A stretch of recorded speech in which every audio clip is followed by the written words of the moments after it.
F7th pentatonic enhancement. First, here's the comping. 2, 3, 4.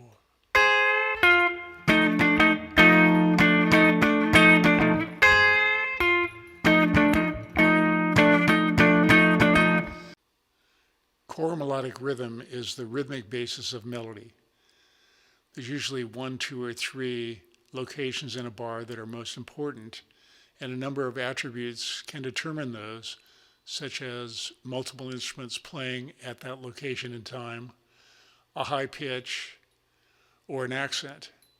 For instance, in F7 funk comping, in the end of bar 2, there's a 2-note chord on the and of 4, 2, 3, 4, and 1.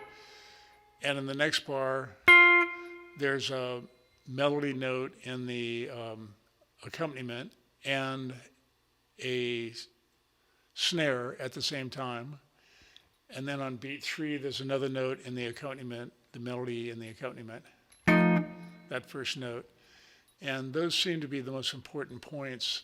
At the end of the third bar here, the same and of 4 is played, and then there's notes on 2 and 3 of the next bar. So I'm going to say the core melodic rhythm here is 2, 3, 4, and 1, 2, 3, 4.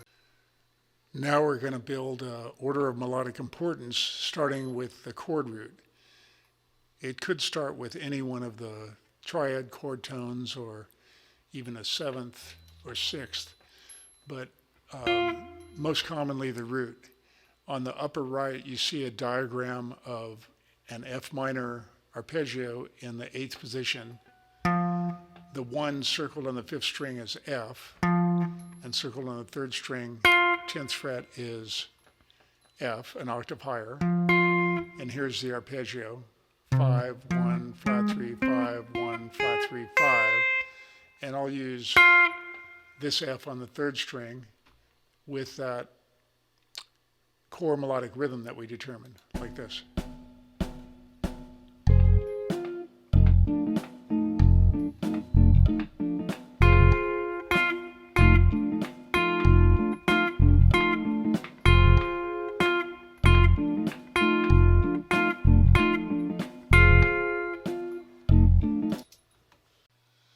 Now continuing to use our core melodic rhythm on the F minor arpeggio. At the 8th fret on the 5th string, this is F, the root of the F minor arpeggio, and its octave root is on the 3rd string, 10th fret. On the upper right, you can see the diagram with the circled 1s indicating the F note, and the entire arpeggio is 5, 1, flat 3, 5, 1, flat 3, 5. Those are notes of the F major scale, numbered in relation to 1, 2, 3, 4, 5, 6, 7, 1, 2, 3, 4, 5, and so on. And for instance, flat 3, 1, 2, 3 is here in the F major scale. Do, re, mi, 1, 2, 3. This is 3, so flat 3 would be 1 fret towards the head of the guitar. 1, flat 3, 5, 1, flat 3, 5. Here's the core melodic rhythm on F minor arpeggio.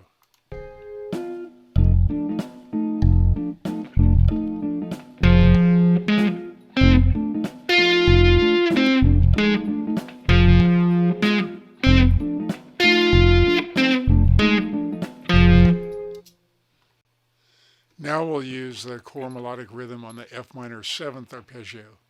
On the upper right, you can see 1, F, 5th string, 8th fret, 1, flat 3, 5, flat 7, 1. In descending the scale, this would be 1, 7, 6, and so on. And this is 7, making this flat 7, 1 fret towards the head of the guitar. 1, flat 3, 5, flat 7, and in the high octave, 1, flat 3, 5, flat 7. And here's that with the core melodic rhythm.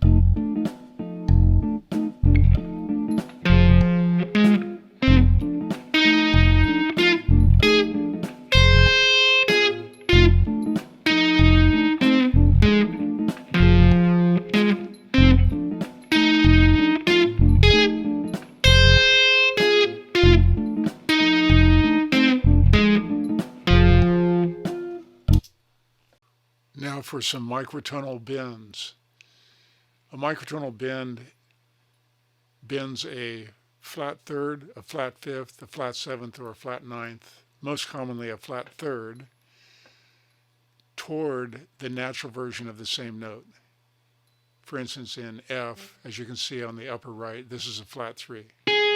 Here's F, F octave, 1, 2, 3 is here, and this is 1, 2, flat 3. The flat 3 being 1 fret toward the head of the guitar from the 3. So this flat 3 could be bent any degree toward the natural 3.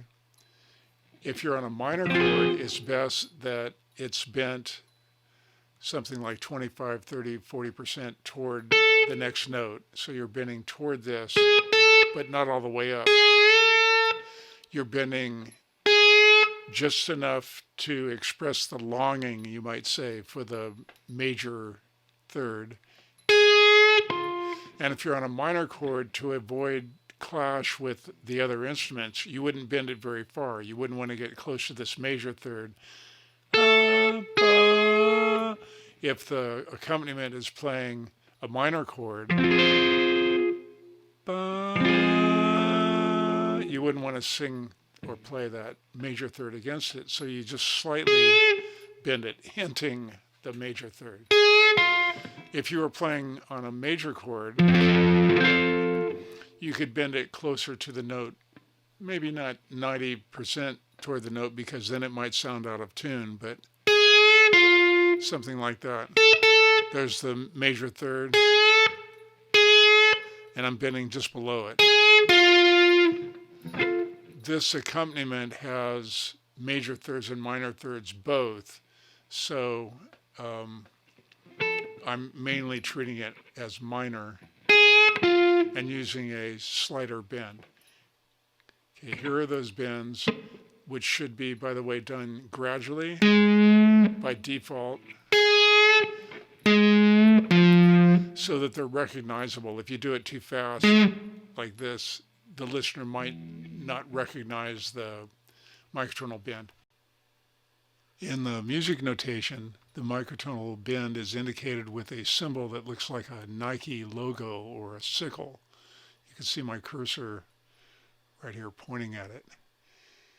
And here it is in the upper octave, where it's only applied to the lower note of the pair of notes, like so.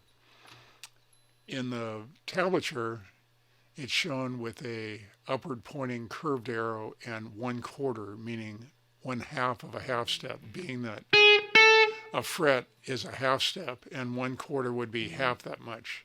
As I explained earlier, that could be decided as to whether you want to bend 30% or 50% or whatever. It's an arbitrary bend. At the end of this example, there's a descending arpeggio from 1, flat 7, 5, flat 3, and the rhythm of that, I'm pointing out, is on the offbeats, like starting with this note, 2, 3, 4, and 1, and 2, and 3, and 4. And the first of those notes is sustained, and the next 3 are not. They're more staccato, and the first one's more tenuto, you could call it. A long note, and then 3 short notes, like this, 2, 3, 4, and 1, and 2, and 3. And by having a diversity of long and short notes, it's more interesting to listen to. Okay, here's all of that with the microtonal bends.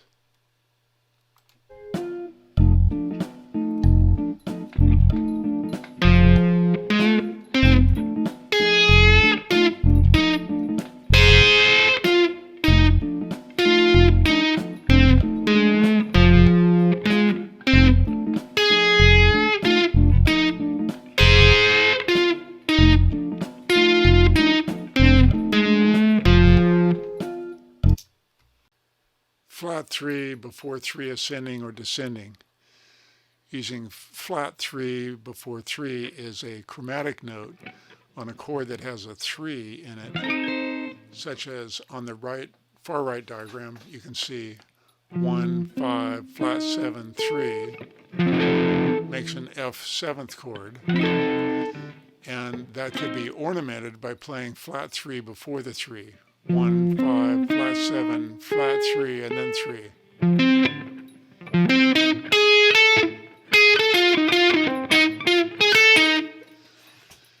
And this ornamentation first came up in the classical music of Eastern European and Russian composers in the 19th century, like the Polish Chopin and the Russian Tchaikovsky.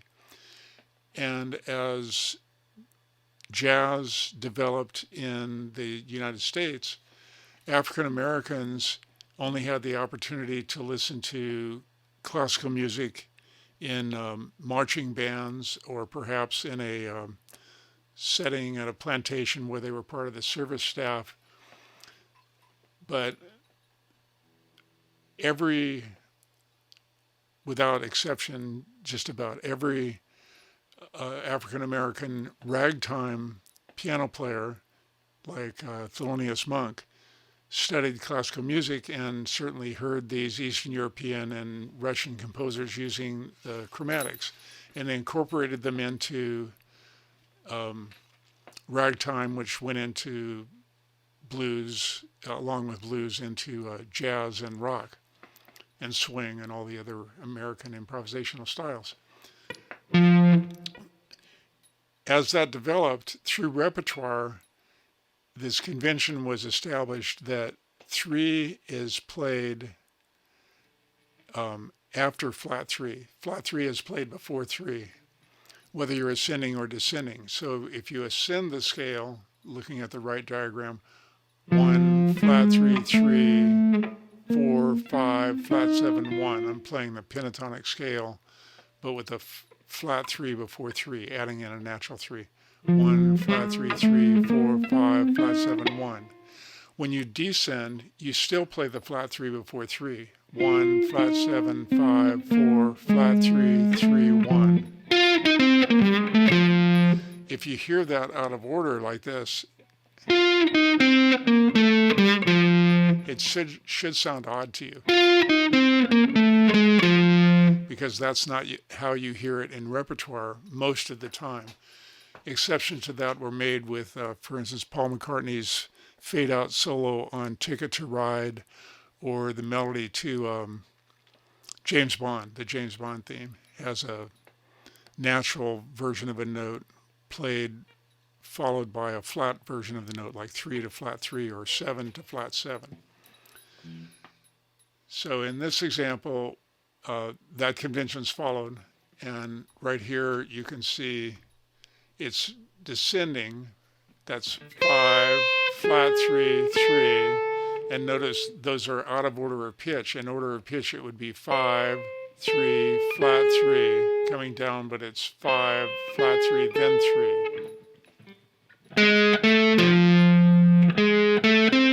Note the fingering here, first and second finger. By the way, the numbers below the music notation here are the fretting hand fingers, 1, 2, 3, 4. So this is 1, 2, 3, and then first finger twice to get you up in position to play the remainder of the F7th arpeggio.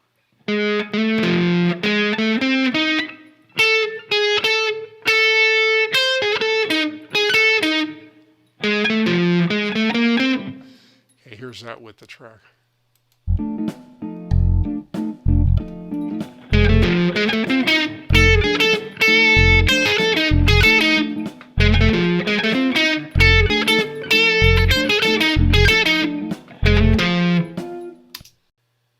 Sharp 4, flat 5 chromatic.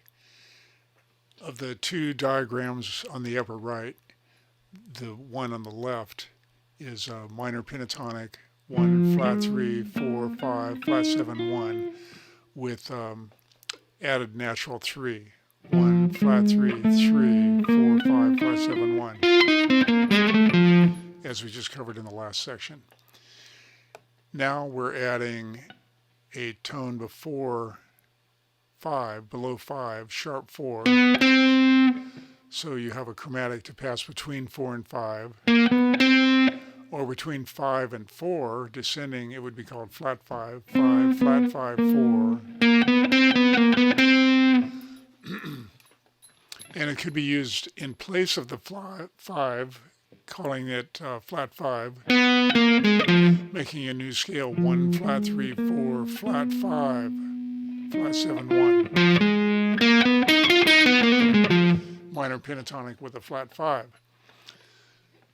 So in this example, we're using the flat 3 before 3, but also the sharp 4 between 4 and 5. Here's the example as you see in the tab. I'll walk through it with the numbering in terms of the scale. 1, 3, flat 3, 3, 4, sharp 4, 5. And there are different ways to finger this, but as you can see with the numbers there, I did 3, 2, 1, 1. I used the first finger twice in a row. And also here you could finger this, finger 2, 4, or that could have been 1 and 3.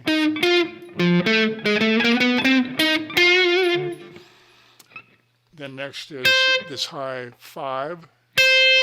Let's see, did I go over these? 5, flat 7, 1, then high 5, 4, flat 3 before 3,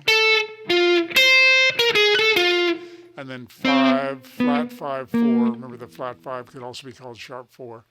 5, flat 5, 4, and then flat 3, 3, 1. And back up, flat 3, 3, 4, sharp 4, 5, flat 7, 1, flat 7, 1. Then 5, and that's high flat 7. 5, 4, flat 3, 3, 1, 5, flat 5, 4, flat 3, and then start over.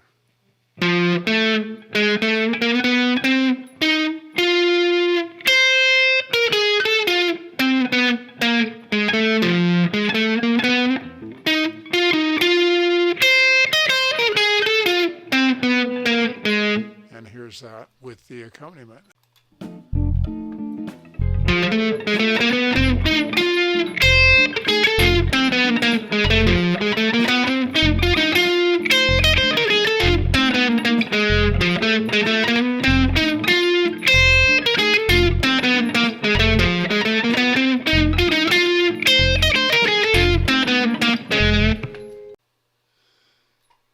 Major pentatonic with a flat 3 option. So this is F major pentatonic. As you can see on the diagram at the upper right, if you leave out the flat 3s, from 1 to 1 is a major pentatonic. 1, 2, 3, 5, 6, 1. Those numbered in relation to an F major scale. 1, 2, 3, 4, 5, 6, 7, 1. And major pentatonic is 1, 2, 3, 5, 6. A major chord 1, 3, 5, adding 2 and 6. And the high octave 1, 2, 3, 5, 6, 1. Then we're adding in flat 3 to use before 3, flat 3, 3, but also as an option to 3 using flat 3 alone like this.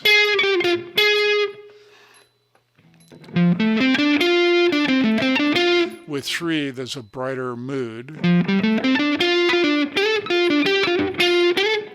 And with flat 3, a darker, bluesier mood.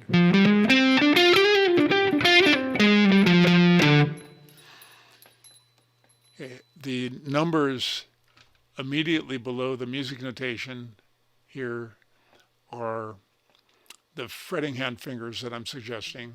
3, 1, 3, 1, 3, 1, and so on. And the numbers below are the tones in relation to the F major scale, the formula tones, 3, 5, 6, 1, 6, 1, and so on, those numbered tones as you see them numbered on the diagram at the right.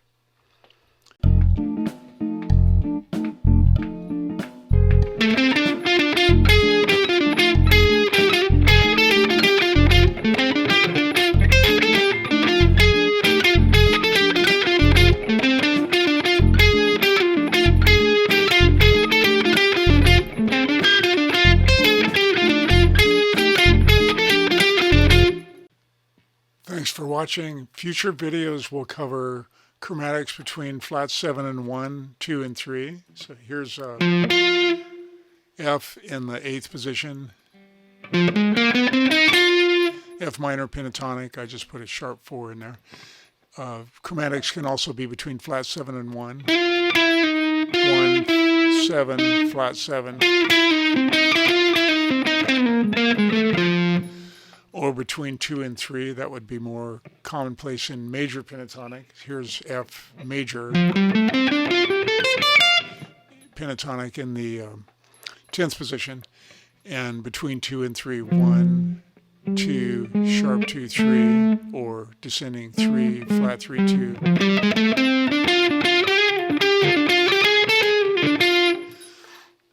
Chromatics can be used all throughout the octave. Every one of the 12 chromatic notes in the octave could be used. For instance, here's a 9, 1, 3, 5, flat 7, 9. Also could be called 2 for the lower octave. To pass from there down to the root, 9, flat 9, root.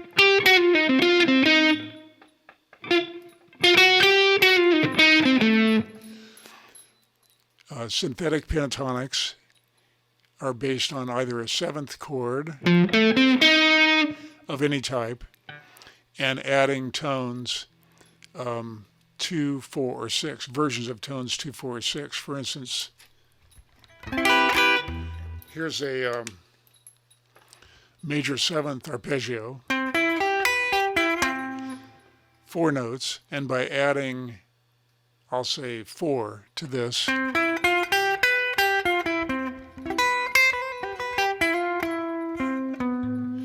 then I get a new scale you could call major 7, add 4.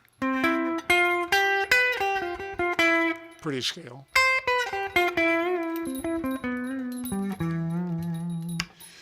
Or take a 6th type scale, a 6th type arpeggio, like a minor 6th,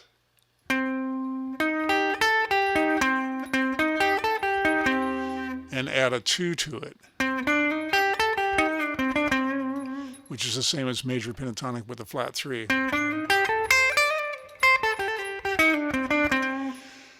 Or add a flat 2. That would be pretty exotic.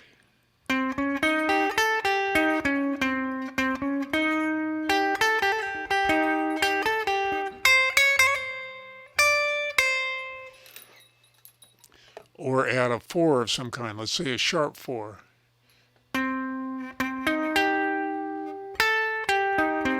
It's the minor 6, and add a sharp 4.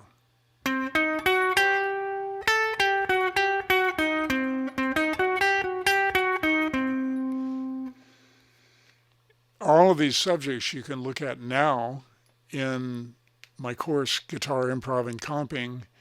If you look in the description area below the video, you can get a link and download it for free. Thanks. Bye.